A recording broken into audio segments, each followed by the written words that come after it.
So yung guys, maganda nga pong guys. Katapos lang natin mag-deliver. Dahil wala nga tayong magawa. Yan. Kailangan practice muna tayo dito ng airgun.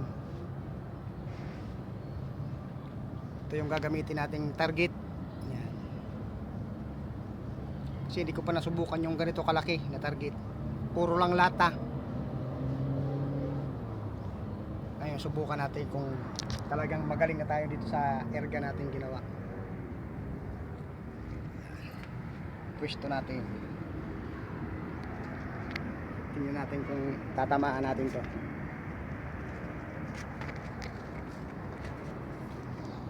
Para pagdating sa Bicol, magaling na tayo tumarget. Ito natin yung posisyon.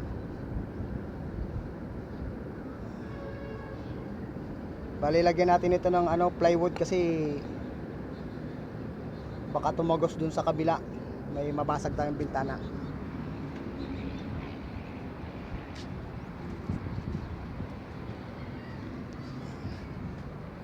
Dito yung doon ulit tayo guys sa kabilang dulo. Tapos yung cellphone dito lang natin para kita.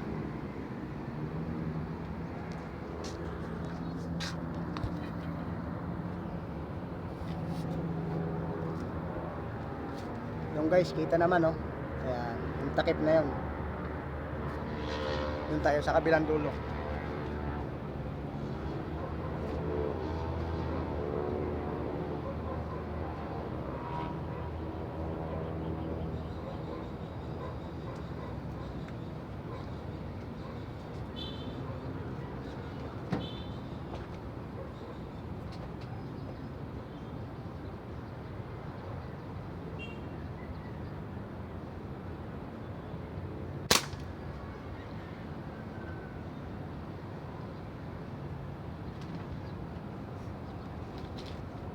Yung guys sa pole, kita nyo?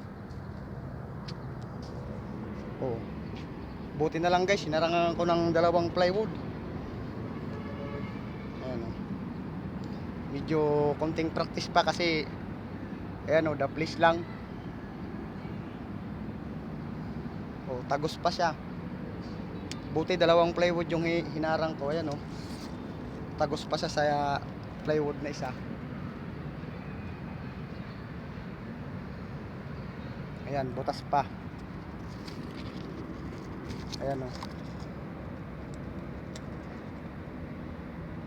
butas na yung takip, butas pa yung plywood. Tapos ito yung tama niya. Bali, doble yung plywood na linagay natin, isang manipis, isang makapal. Ito, makapal to guys. Dito sa kabila, hindi na siya tumagos. Ayan yung tama niya. Kaya malakas talaga to guys.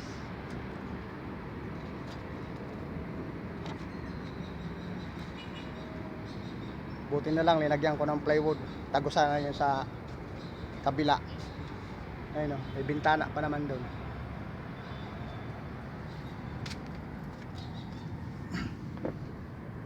Ito yung guys yung gamit nating bala na 6mm na bulitas. Yan.